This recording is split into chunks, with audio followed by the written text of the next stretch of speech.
नमस्कार आप सभी को। एपिसोड नंबर 29 वेदांत दर्पण में आप सभी का स्वागत है। ये वर्क एंड अटैचमेंट वेदांता के ऊपर में जो पिछला एपिसोड था उसी की कंटिन्यूएशन में पार्ट 2 है ये। मैं 2 या 3 प्रश्न पूछना चाहूंगी जो पिछले एपिसोड में सर ने कहा था। सर, स्वागत है आपका, ऋषि गौतम चटर्जी सर का। पिछले एपिसोड में जो था उसमें सर ने एक सर आप बोले थे कि शांत रहना, साइलेंस, ये सब है ईश्वर का काम। और ईश्वर के जो भक्त हैं, these are the aspects even साधन चतुष्टय में भी और वेदांत दर्पण, इस पद पर जो भी आएंगे, शांत रहना, साइलेंस। सर, कई बार पृथ्वी में, हमें संसार में ये सब चीजें देखने को मिलती हैं, या कुछ मनुष्य ऐसे हैं जो शायद जरूरत से ज्यादा भी शांत है, या कम बोलते हैं, बहुत ज्यादा कम बोलते हैं, लेकिन उनकी बुद्धि इस प्रकार से चलती है कि वो दूसरे से बात करवाते हैं। वो अपना जो काम है वो किसी और से कराते आते हैं। पर अगर बाहरी तौर से उन्हें देखा जाए तो वो बहुत बहुत बहुत शांत नजर आते हैं। कभी कभी देखने में योगी जैसे भी लगते हैं। ये पुरुष भी हो सकते हैं, महिला भी हो सकते हैं। पर उनकी जो इंस्ट्रक्शंस होती हैं या उनकी जो बुद्धि विवेक होती है, वो सोच रहे हैं कि मैं बहुत शांत हूँ, या बाहर से देखने में बहुत शांत है, या बिल्कुल ही नहीं बोलते हैं, एक या दो शब्द में ही अपना काम कर लेते हैं। पर कहीं ना कहीं उनका कर्म कर्म तो सर थॉट्स में भी है। थॉट्स ही है। थॉट्स ही हमें बोलने की शक्ति दी है। ये एक्सप्रेशन है, हम लोग कर रहे हैं। तो मेरा सर प्रश्न ये है कि ऐसे व्यक्ति को देख के कैसे कोई समझेगा कि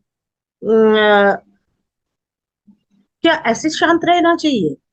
अर्थात शांत रहना अगर है तो सिर्फ वचन को शांत नहीं, अपने मन को और अपने बुद्धि को, किस प्रकार से अपनी बुद्धि को को चालित करना है, कैसे चलना चाहिए बुद्धि को। और शांत का अर्थात क्या है, अंदरूनी शांत। तो ये सर आप इस पर क्लैरिटी पहले क्लियर करिए, क्योंकि कई चीजें हम दुनिया में, हम आसपास में देखते हैं। और इसलिए अंग्रेजी में सर कहावत है कि all that glitters is not gold. जो भी चमकता है वो सोना नहीं है। अर्थात जो देखने में ऐसे है, उनको वास्तविक में क्या होना चाहिए, वेदांत क्या कहती है। वेदांतिक दृष्टि से अगर देखा जाए तो शांत अर्थात क्या होना है, तब जाके तो कर्म आएगा। क्योंकि शांत रह के भी अगर मंद बुद्धि अंदर चल रही है तो वो कर्म कार्य करेगा। उस प्रकार से कर्म करते हैं, बिना बोले, बिना सामने आए भी उनका कर्म हो जाता है। तो इस प्रकार से सर इस पर कहे। और उसमें सर प्रॉब्लम ऑफ इविल भी आ जाता है। ये बात कि ये कहीं ना कहीं कोई नेगेटिव है या इविल है, तब जाके वो इविल काम होता है। अब बहुत सर एक बात है, जैसे कि कोई योगी है, वो शांत होके कहीं से कहीं भ्रमण करते हैं। उनकी इच्छा शक्ति इतनी प्रबल हो जाती है कि वो कहीं बैठे भी कुछ क्या कहीं हो रहा है उसका वो अनुमान लगा सकते हैं, उनको बोल भी सकते हैं। अंतर्दृष्टि हो जाती है उनकी। ये एक तरफ का हुआ, जैसे आपने दो पक्ष का बात बोले थे। और कुछ व्यक्ति ऐसे हैं कि देखने सुनने में योगी लग रहे हैं, या देखने सुनने में कम ये कर रहे हैं, पर है नहीं। उनका कर्म इस प्रकार से है कि वो अपने चेले बना के रखे हैं, लोगों को लेके काम कर रहे हैं। ये भी होता है। तो सर इस पर आप क्लैरिटी इस पर बोलिए कि अंदरूनी शांत रहना है किस प्रकार, माइंड माइंड से या किस प्रकार से। और तीसरा पॉइंट है, तीसरा बिंदु है सर, ईश्वर। ईश्वर बहुत लोग नहीं मानते हैं कि ईश्वर है। वेदांत मानेंगे, क्योंकि वेदांत में रीजनिंग है। वेदांत कभी ईश्वर की बात नहीं, ब्रह्म की बात कर रहे हैं। और वेदांत है रीजनिंग, ज्ञान की बात। तो वो मान भी लें, लेकिन वो इस प्रकार के भी होते हैं कि वो भक्ति या प्रेम, उस पे कहते नहीं, जो रीजनिंग में, साइंस में है, वो दिखता है और हम सुन पाते हैं, हम रीजनिंग में समझेंगे। तो इस प्रकार आपने ईश्वर की व्याख्या, एग्जाम्पल दिया था, उदाहरण दिया था, जो ईश्वर के प्रेम में है वो ईश्वर बोल रहे हैं। अगर मान लिया जाए कि कुछ है जो कि ईश्वर है, वो मानते नहीं, तो किस प्रकार से वो मानेंगे इस चीज को, या what is the logic behind it? या आप कह सकते हैं इसको रीजनिंग से कैसे आप बता सकते हैं? वेदांत तो रीजनिंग से ही क्लैरिटी में आ सकता है। ये इस पर अगर बोलेंगे, 3 पॉइंट मैंने बोले थे सर, शायद ये बहुत सारा। संघमित्रा जी, नहीं, पहले मुझे समझने दीजिए। आपने जो जो कहा जी उसको मैं एक एक करके दोहराता हूँ, तो आप मुझे क्लियर कर दीजिएगा कि मैंने आपके सवाल को सही समझा है कि नहीं। जी जी आपने कहा कि कुछ लोग बाहर से बहुत कम बोलते हैं, शांत रहते हैं और दूसरों से करवाते हैं या उनका काम होता रहता है। ये आप उन लोग की बात कर रहे हैं जो ज्यादातर दिखते हैं, जो शांत रहते हैं, कम बोलते हैं, बल्कि नहीं बोलते हैं, बहुत सारे काम करते हैं और अशांति फैलाते हैं? जी। या आप उसकी बात कर रहे हैं जो एक्चुअली योगी हैं, शांत हैं और बिल्कुल। बहुत सारी चीजें करते रहते हैं? दो अलग अलग चीजें हो गई। एक वो व्यक्ति हुआ जो बाहर से उसका अपीयरेंस ऐसा है, वो कम बोलता है, दिखता है, प्रतीत होता है, प्रकृति सीमली, ऐसी है। है ना? नहीं, वो उसे ट्रेन किया अपने आप को कि बाहर से वो कम बोलेगा, शांत दिखेगा, उसका चेहरा इस तरह का है कि वो लगता है कि वो क्वाइट है, लेकिन एक्चुअली है नहीं। है एक नहीं। तो इस तरह के लोगों पर क्या आपने बोला है, पूछा है? जी जी जी। उसकी एक समझ कैसे तो है? इस, हाँ, उसकी समझ कैसे हो, तो मैं यही कह और रहा हूँ। और सर दूसरी पहली बात बात है, आप तो, बोले थे कि आप सर सॉरी, आप बोले थे कि ये होना चाहिए।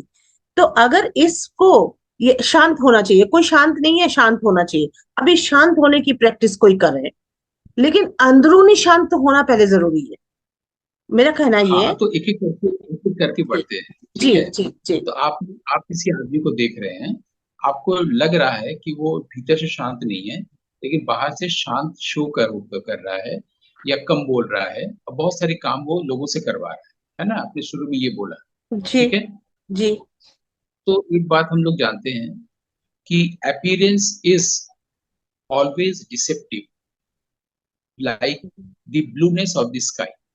हम्म जो एपरिशन है, हम्म जो अपीयरेंस है, वो लगभग हमेशा हम्म। डिसेप्टिव होता है। जी वो एक योगी का अपीयरेंस हो या कोई आईएएस का हो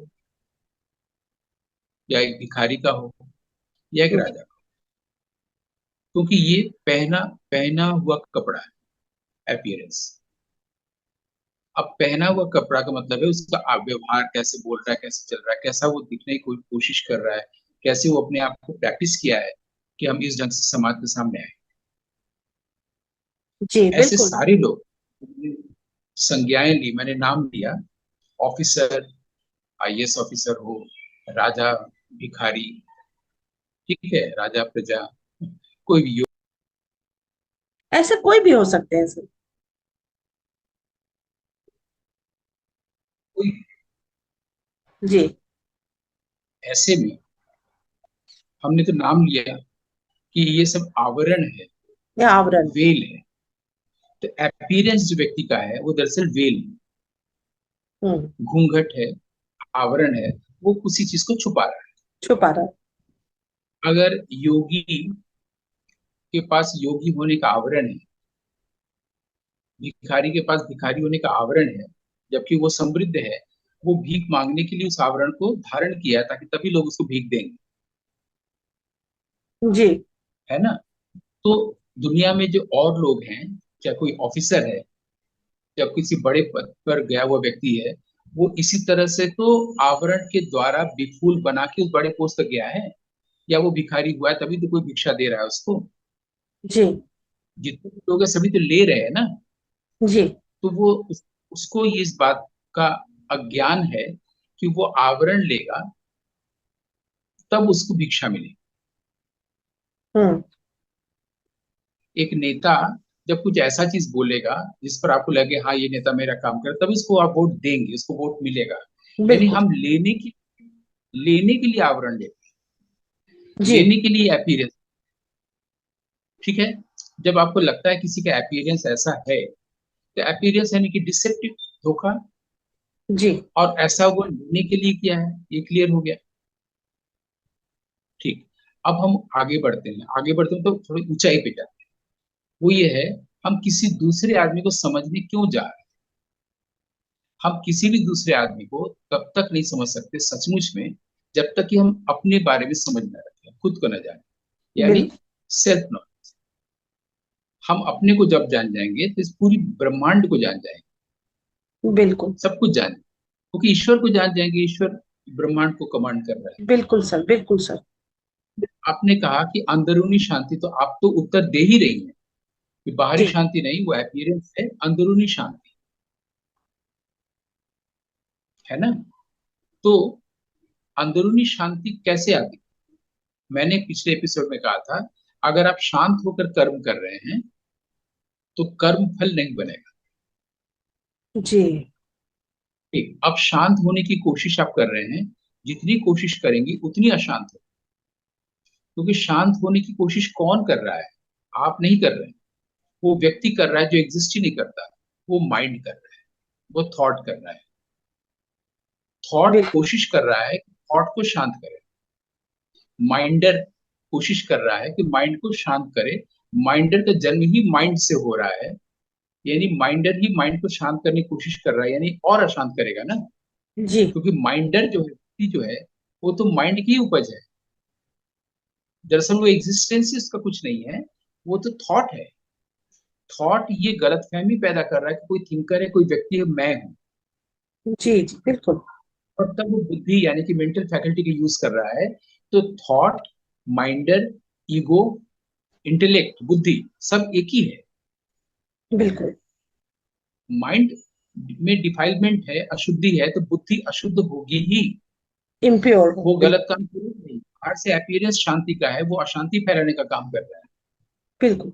जो शांत होगा उसको कुछ करना नहीं पड़ेगा, उसके बाद से शांति रेडिएट करेगी। हाँ। पता चल जाएगा कि इसके पास जाना अच्छा लग रहा है। अच्छा इसी लग रहा है कि वहां जाने पर लग रहा है कि हम किसी मंदिर में आए हैं, शांति मिल रही है। वो शांति को आप तक पहुंचाने के लिए कोई कर्म नहीं कर रहा है, बस वो भीतर शांत। भीतर शांत कैसे है।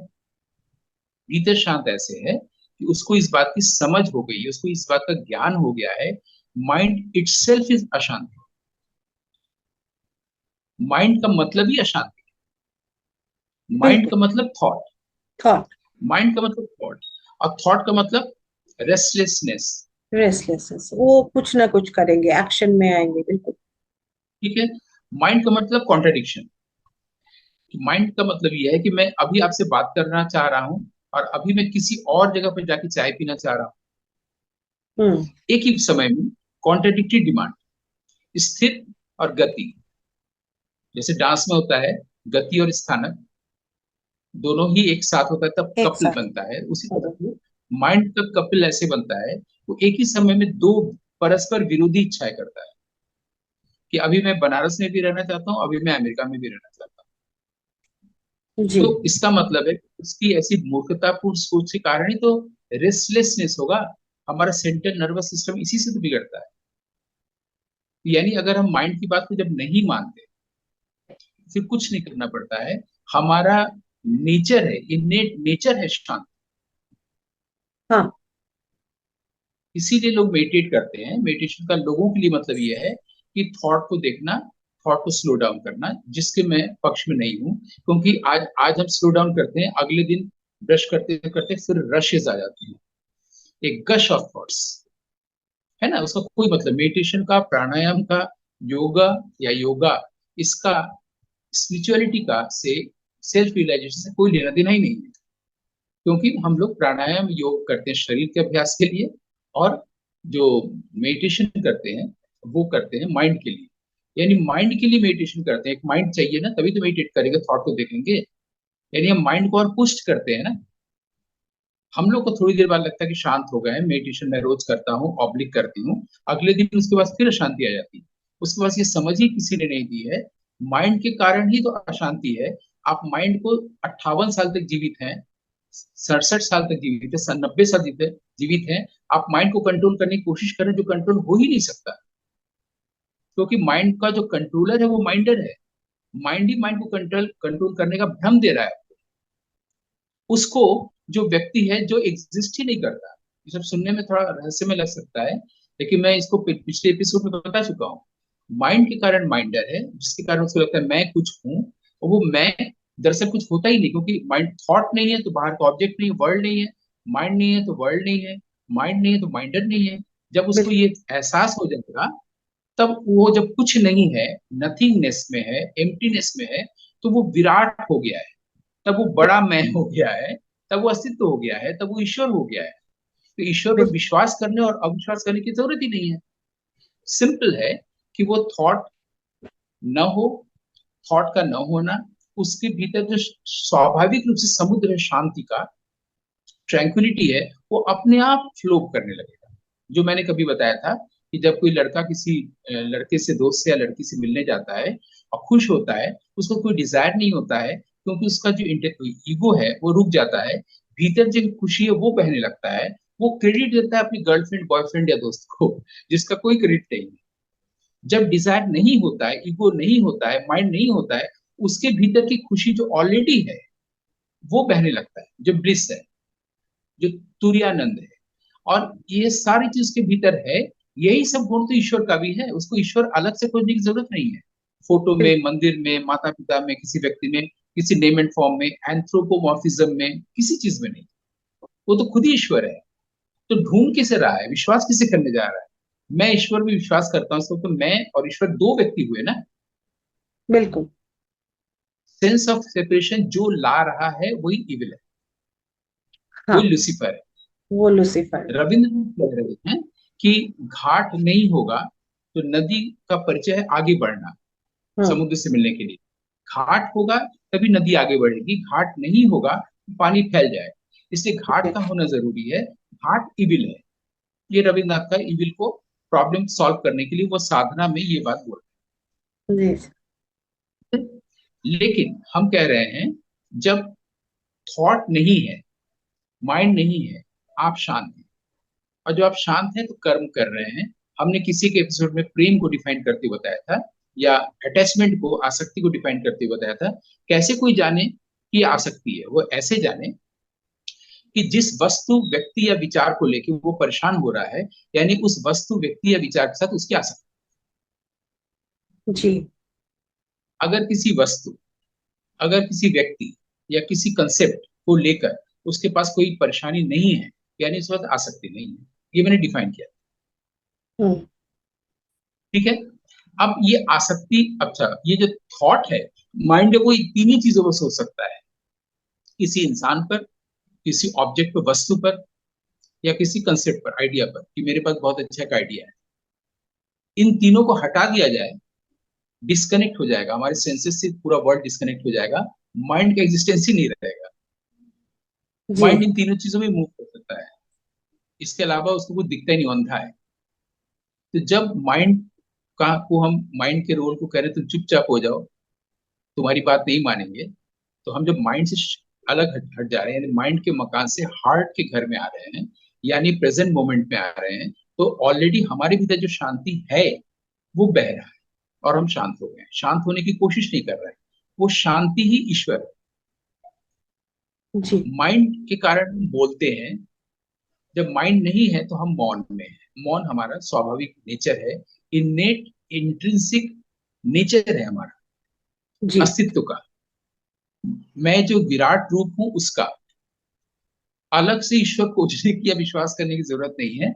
मैं जब शांत हूं, यानी मेरे पास प्रशांति है, मैं जब मौन हूं, यानी मेरे पास जब ओम प्राइमोडियल साउंड गूंज रहा है, मैं जब ब्लिस हूं, धारा प्रवाह, अनऑब्स्ट्रक्टेड फ्लो ऑफ जब खुशी आ रही है, और मेरे पास भय नहीं है, मेरे पास फ्रीडम है, मैं ईश्वर हूं। अब बिल्कुल। ईश्वर का चोला पहनने की जरूरत नहीं है, कि मैं जीन्स पहना हुआ हूँ, टी शर्ट पहना हुआ हूँ, मेरे बड़े बड़े दाढ़ी और बाल नहीं है, मैंने गांजा पी करके आंख को लाल नहीं किया है। ये आवरण की जरूरत ही नहीं। जीन्स टी शर्ट में है, मैं शांत हूँ, मैं ब्लिसफुल हूँ, मैं फ्री हूँ, ये रेडिएट करेगा दूसरे के पास, दूसरे को शांत करेगा। मैं बताने की क्या जरूरत है कि सुनो सुनो सुनो मैं एक योगी हूँ और मैंने गीता पढ़ी है, मुझे बहुत सारे श्लोक याद है, मैं संस्कृत बोल सकता हूँ। ये तो कोई भी कर सकता है। जब वो शांत होगा तो शांत उसका बॉडी स्थिर होगा, उसका माइंड स्टिल होगा, सब स्टिलनेस में होंगे। उसके पास से ब्लिस, खुशी, चमत्कार की तरह पूरे विश्व में बह रहा हो, जिसके लिए कबीर साहब कहते हैं कि चित्त जब स्थिर है, चित्त थिर, देह थिर, बुद्धि थिर, फिर मन स्थिर। हम्म। तब ऐसी स्थिति में क्या होता है, जब कोई व्यक्ति का बॉडी स्टिल होता है, माइंड स्टिल होता है और इंटेलेक्ट स्टिल होता है, चित्त थिर, देह थिर, बुद्धि थिर, पाछे पाछे हरि फिरे, कहत कबीर कबीर। आपके पीछे पीछे ईश्वर भागते भागते पुकारते पुकारते आता है, कबीर बोलो तुम्हें क्या चाहिए। तुमको 200 साल का जीवन चाहिए, तुमको स्त्री सुख और अल्कोहल सुख और बहुत सारे सुख के लिए बहुत कुछ चाहिए, जो चाहिए सब मैं तुम्हें दे रहा हूँ, अमरता चाहिए, लो मैं तुम्हें दे रहा हूँ। इसी को नचिकेता ने रिजेक्ट कर दिया था यम को, कि 200 साल बाद, सारे सुख के बाद, सबकी तो मृत्यु होगी ना, तब उसके बाद तो मैं आऊंगा ही तुम्हारे ही पास, यम के पास। तो मैं 200 साल गवा के क्यों आऊं, मैं अभी आ गया हूँ।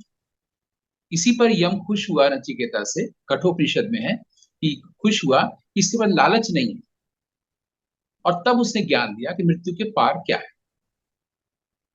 है ना। तो बिल्कुल बिल्कुल। कबीर यही कह रहे हैं, हरि आके खुद पूछता, बोलो कबीर तुम्हें क्या चाहिए। जब देह स्थिर है, बुद्धि स्थिर है, मन स्थिर है। मन स्थिर का मतलब है आप थॉट के अनुसार नहीं चल रहे हैं। जब आप थॉट के अनुसार कर्म करेंगे तो आपको कर्म फल मिलेगा, आप कर्मा कर्मा बोलते रहेंगे और कई जन्म लेते जाएंगे और आपको सिर्फ दुख और दुर्गति ही रहे। जब मन शांत है, मैंने थॉट नहीं है, तो आपको शांत होने के लिए कुछ नहीं करना पड़ा। तब आपने समझ लिया ये जो थॉट है यही इविल है। माइंड सेपरेट करता है, हम सेपरेट है ही नहीं। इस संसार में जितनी भी चीजें हैं सब इंटर रिलेटेड है, बुद्ध कह रहे हैं। सब, किसी में सेपरेशन है ही नहीं, संभव ही नहीं है। हम आप सेपरेट है ही नहीं, हुए ही नहीं। माइंड ने सेपरेट किया, माइंड ने फीलिंग दिया कि हम सेपरेट हो चुके हैं। तो एक लड़का लड़की में जब झगड़ा होता है और अलग हो जाते हैं, आजकल होता है ना कि बहुत जल्दी टुगेदरनेस, लिविंग टुगेदर, उसके बाद होता है कि ब्रेकअप, कुछ शब्द आजकल देखने को मिलता है ब्रेकअप। सोशल नेटवर्क पर। दरअसल वो अलग हुए ही नहीं, उनके माइंड ने सेंस ऑफ सेपरेशन लाया और वो खुश हो गया, ऑब्लिक हो गई कि देखो मैं वो बुरा आदमी है, बुरा औरत है, बुरी औरत, मैं उससे अलग हो गया। अलग होते ही ना, होता ही नहीं, वो तो एक अस्तित्व है। माइंड ने ये फीलिंग दिया, माइंड ने खुद को सेटिस्फाई किया कि हम सेपरेट हो चुके हैं। और वो माइंड और माइंडर एग्जिस्ट ही नहीं करता, एग्जिस्ट नहीं करता, ये बहुत बड़ा वाक्य है। मैंने जो चीज है ही नहीं, जैसे बिल्कुल। आज हमारे आसपास कोई रूप में ईश्वर नहीं है, लेकिन वो एग्जिस्ट कर रहा है। कर ओनली रहे हैं। Faith can see visible, only faith can see the invisible. Faith कहाँ से आए, जहां से पीस है, यानी पीस हमारा अपना नेचर है। बिल्कुल हमारा सही। नेचर थॉट नहीं है। ये हम लोगों ने, मनुष्यता ने रॉन्ग टर्न ले लिया है इस सारी सभ्यताओं में। हमारा जो स्वाभाविक, हमारा जो स्वभाव है वो है peace, bliss, freedom, sense of togetherness, जी। लव। ये सब चीजें हैं। जो अलग कर रहा है, दैट इज इविल। जी। और अविद्या शक्ति। अंत में ये हम लोग को, या मुझे आपसे, आपको मुझसे ये पूछना चाहिए कि हम लोग जब प्रेम की बात कर रहे थे, तो प्रेम का जब भाव होता है तो दूसरे भाव क्या होते हैं जो हमारे यहाँ 49 भाव या 8 भाव कलाओं में, नाट्यशास्त्र में बताया गया है ना, जिसमें दुख भी है, भय भी है, क्रोध भी है, तो कहाँ होता है। इसको अगर आप गौर करिए तो पाइएगा, क्रोध होगा तो प्रेम नहीं। हम्म। क्रोध है जिसके पास, वो प्यार नहीं कर रहा है, प्रेम भाव नहीं है। ईर्ष्या है, प्रेम नहीं है। नहीं। दुख है, प्रेम नहीं है। प्रेम है तो क्रोध, ईर्ष्या, दुख, भय कुछ भी नहीं, एक ही भाव रहता है। इसका एक छोटा सा उदाहरण दे। वर्षों से बंगला सिनेमा में, हिंदी सिनेमा में हम सभी देखते हैं, जब बहुत बड़ा एक महल जैसा घर है, जिस बाहर एक पोर्च है, कार आकर रुकती है, उसके भीतर एक ड्राइंग रूम है, और ड्राइंग रूम के बीच से एक सीढ़ी चला गया है बहुत ऊपर तक, उधर दोनों तरफ कमरे हैं। इस प्राय सारी फिल्मों में होता है, तमिल फिल्म में, बांग्ला में, हिंदी में। और ये 40s 50s में भी था अशोक कुमार के जमाने में, और आज भी है ना। आप देखिए उस सीढ़ी से एक लड़की उतर रही, और नीचे उसके पापा मम्मी दादा दादी कुत्ता तोता सब लोग बैठे। बैठा। और वो लड़की जो उतर रही है सीढ़ी से, तो खटाखट खटाखट खटाखट खटाखट खटाखट, उसके उतरने से लग रहा है कि बहुत खुश है। उतरी ही नहीं, आके पिंजरा जिसमें तोता उसको घुमा दिया, कुत्ते के साथ भी खूब खेल लिया, दादाजी से लिपट गई, सबसे मिल गया और कार में बैठ के चले गए। स्टैब्लिश हो गया कि वो प्रेम में है और अपने प्रियतम से मिलने जा रही है, खुश है। अब अगला सीन इसी को फिर से रिपीट कर दीजिए। अब जब वो लुक रही है, उतर रही सीढ़ी से, उतनी ऊंची सीढ़ी से, तब वो खटाखट खटाखट खटाखट नहीं उतरी, खट, फिर थोड़ी सी उतरी, फिर नहीं उतरी, फिर थोड़ी सी उतरी, किसी जी। को तरफ देखा नहीं, न कुत्ते को न तोता को न दादाजी, किसी की तरफ नहीं, और आके किसी एक कोने में बैठ गई। यानी वो दुखी है, उदास है, प्रेम में नहीं है। यानी जब एक भाव होता है, हम गुस्से में जब आते हैं, हर चीज के प्रति गुस्सा प्रकट करते हैं। जो वस्तु प्रिय है उसके प्रति भी, जो व्यक्ति प्रिय है उसके उसके प्रति भी। जी। वैसे उदासी और दुख भी सब चीजों के प्रति होता है।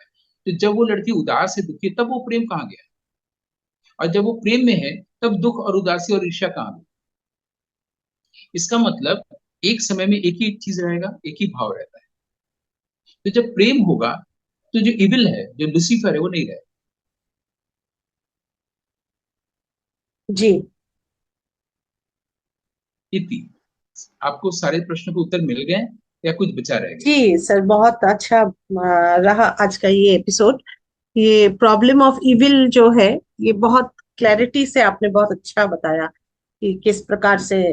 अ, जो हमें अलग करता है वो इविल है, और कोई हमें व्यक्ति व्यक्ति वस्तु से अलग नहीं करता, क्योंकि हम लोग जुड़े जी। ही इस तरह से हैं, अलग हो ही नहीं सकते हैं। अलग माइंड करता है, और माइंड भ्रम देता है कि हम अलग हो चुके हैं। Mind is evil. जी। जी। और कर्म भी इस प्रकार से करना चाहिए कि बस उसको कर रहे हैं, फल माइंड नहीं, से नहीं कर रहे हैं। हाँ। कर्म करेंगे तो हाँ। कर्मा फल आएगा, युग युग वाला, जिसका भगवान से कोई लेना देना नहीं है। माइंड का प्रयोग नहीं करते हुए कर्म करेंगे, यानी कि शांत रह के करेंगे, तो अब कर्म का फल अशांति के रूप में नहीं आएगा, दुर्गति के रूप में जी। नहीं आएगा। पर हमको आके सामने से कोई गाली दे रहा है, हम शांत रहेंगे, चुप रहेंगे, हम रिएक्ट नहीं करेंगे। तो power of non reaction, power of stillness, still. Power of शांति, पावर ऑफ क्वाइटिट्यूड। आपने मुझे गाली दिया, आपने मुझे बुरा भला बोला, करप्ट टंग का यूज किया, और मैंने रिएक्ट नहीं किया, ये जी। तपस्या है। ये मैं तपस्या। शांत रहा। मैं जब शांत रहा था, क्या हुआ? जो शांति का या शांति का प्रतीक है, कबूतर नहीं, ईश्वर, तब वो मेरी ओर से आपको सुना। अब वो आपके कर्म के अनुसार ईश्वर आपको फल देगा। जी। बिल्कुल आपने सर। किसी व्यक्ति को शब्द बोला या किसी गुरु को बोला, तो सुना तो ईश्वर ने ना, मैं तो रिएक्ट नहीं किया।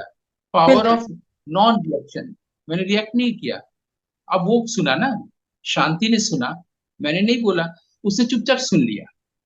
अब ऊपर वाले की लाठी में आवाज नहीं होती। लेकिन बिल्कुल। तब भी मैं, बीइंग ए गुरु, उसके लिए उसको क्षमा करूंगा और उसको बचाने जाऊंगा।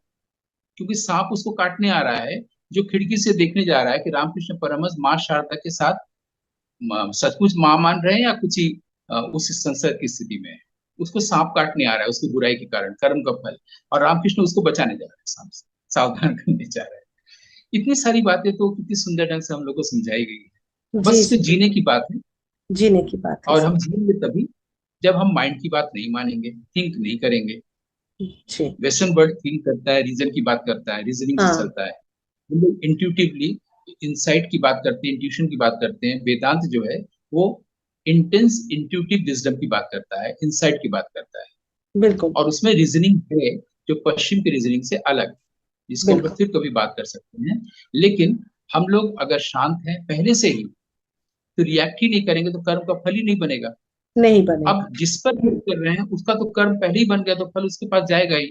अब उसको खराब फल ना मिले, इसलिए हम ही उसको बचाएंगे, जी। क्योंकि हमारे पास करुणा है, हमारे पास प्रेम है, हमारे पास करुणा, मैत्री है कंपैशन, बिल्कुल सर। बिल्कुल है सर। ना। तो इतनी सब चीजें, अब जीवन जब ईश्वर ने हमको दिया है, या माइंड की गलती से एक जीवन हमें मिल गया है, उसको जीवंत करने का जो दायित्व है। कर्म बिल्कुल। करने का दायित्व, आपने दायित्व शब्द बोला था, कर्म का दायित्व, कर्म करने का कोई दायित्व हमें नहीं मिला है कि आप ये करिए, काम नहीं करेंगे तो क्या होगा। वो पैसा हम्म। कमाने के लिए हमने खुद से ओढ़ लिया है कि कर्म का हम्म। दायित्व। हम्म। हमारा दायित्व है कि जीवन हमें मिला है, हम उसको जीवंत करें, लाइवली करें। लाइवली कैसे होगा? जब ब्लिस, पीस, साइलेंस, फ्रीडम का नेचुरल फ्लो होने देंगे, उसमें ऑब्स्ट्रक्शन नहीं लाएंगे माइंड। बिल्कुल। बहुत सुंदर सर आज का ये टॉपिक भी रहा, और उस पर आपने इतना अच्छा उजागर किया, मार्गदर्शन किया। बहुत बहुत धन्यवाद सर। आज का ये एपिसोड नंबर 29 इसी में विराम देते हैं। Thank you sir. आप स्वस्थ रहें, आनंद में रहें, और इसी तरह आनंद वितरण करते रहें। इसी में हम लोग रमण करते रहे, मैं, संघमित्रा जी और पूरा विश्व, पूरा कॉस्मोस, रमण करना, रमैनी बने रहे। जी जी। ठीक है। इसी में। जी। आनंद, आनंद, प्रणाम सर। धन्यवाद। आनंद। नमस्कार।